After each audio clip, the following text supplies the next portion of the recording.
दरअसल नगर निगम की टीम को मुखबिर से सूचना मिली थी कि लोहा मंडी में मौजूद लक्की गोल्डन ट्रांसपोर्ट सहित 3 जगह से बड़ी मात्रा में अमानक स्तर की पॉलिथीन और 17 डिस्पोजल के कट्टे और एक थर्माकोल के दोने का कट्टा जावरा भेजने की तैयारी की जा रही है। सूचना के बाद निगम की टीम ने यहां दबिश देकर पूरा माल जब्त कर लिया। इसी के साथ ही गोडाउन के मालिक पर 50,000 रुपए का स्पॉट फाइन भी लगाया गया। वहीं पास में मौजूद मां अन्नपूर्णा ट्रांसपोर्ट पर 25,000 और पास ही सुपर बेरछा ट्रांसपोर्ट पर 10,000 का फाइन किया गया। निगम कमिश्नर माननीय सर ने एक सख्त निर्देश दिए थे कि शहर में plastic disposal and carry bags का कहीं वितरण होता है, उपयोग होता है या परिवहन होता है तो उस पर सख्त कार्रवाई की जाए। इस तरह के प्रतिबंधित चीज़ का परिवहन भी नहीं होना चाहिए, विक्रय भी नहीं होना चाहिए और उपयोग भी नहीं होना चाहिए।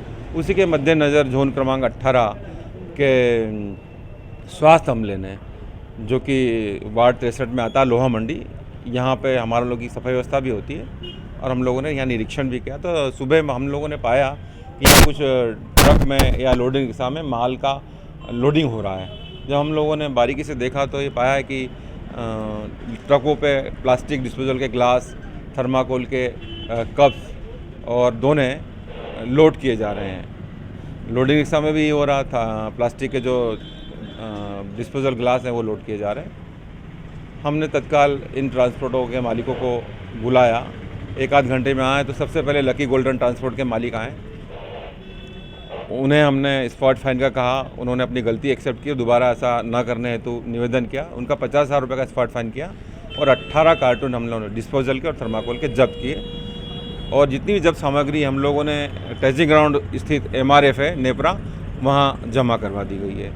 उसके कुछ समय बाद मानपुरा ट्रांसपोर्ट है, उसके मालिक आए करण सिंह बुंदेला जी, उनसे भी हमने 7 बैग्स कैरी बैग्स के जब्त किए और 9 कार्टून्स प्लास्टिक डिस्पोजल के जब्त किए। इनसे 25,000 रुपये का स्पॉट फाइन किया गया। और जय बेरछा ट्रांसपोर्ट है एक, वहाँ 2 ही कार्टून थे डिस्पोजल के, उनसे 10,000 रुपये का स्पॉट फाइन किया गया हम लोगों ने। सर, ये लगातार जो है ये जो बैन हुई है, इनको लेकर जो कार्रवाई की जाएगी नगर निगम की, तो क्या वजह है कि इस बार फिर जो है हमको इस तरह से जो एक अभियान चलाना पड़ रहा है? नहीं, वही समय समय पे कहीं जब कमी होती है तो इनका कारोबार अगेन बढ़ जाता है, या इंदौर से बाहर से ये लोग भी कारोबार करने लग गए हैं। तो निर्देशानुसार और हमारी सभी टीमें जो 19 जोन है, उनका हमला समय समय कार्रवाई करते रहता है और ये कार्रवाई कंटिन्यूस जारी रहती है। आज ये जो कार्रवाई की है, कौन मालिक है इनके और कुछ के बिल मिले हम लोगों के, कहीं सियागंज के हैं, कहीं रानीपुरा के, इस तरह से हैं, मगर उनको जब फ़ोन कर बुलाया गया तो कोई भी उपस्थित नहीं हुए। और जो भी कार्रवाई की गई डिस्पोजल की, स्पॉट फाइन की, ये ट्रांसपोर्ट मालिकों पे की गई है। कुछ जानकारी लगी कब से चल रहा है ये काम? ये तो इस संबंध में तो कंटिन्यूस प्रक्रिया होती रहती है और काफ़ी कार्रवाई की निगम द्वारा और आगे भी करते रहेंगे हम सर, लोग। क्या निगम अधिकारियों को पता नहीं रहता है कि इतने बड़े बड़े काम हमेशा होते हैं, अमानक चीज़ें मिल रही है? क्या अभियान में ही कार्रवाई होती है क्या? अभियान ही है तो कंटिन्यूस होती है। यदि आप रिकॉर्ड देखेंगे तो समय समय पे महीने में कितनी कार्रवाई हम लोग करते थे, अलग अलग जोन पे अलग अलग CSI लोग कार्रवाई करते रहते हैं और आप देते रहे, कभी 50,000 का स्पॉट फाइन, कभी 1 लाख का, कभी 10,000 का, मात्रा अनुसार स्पॉट फाइन होते रहता है। क्या इनको सील करने की कार्रवाई भी निगम? नहीं, हम लोगों ने स्पॉट फाइन किया है इनका और हिदायत दी कि दोबारा यदि पाया गया तो बड़ी कार्रवाई की जाएगी।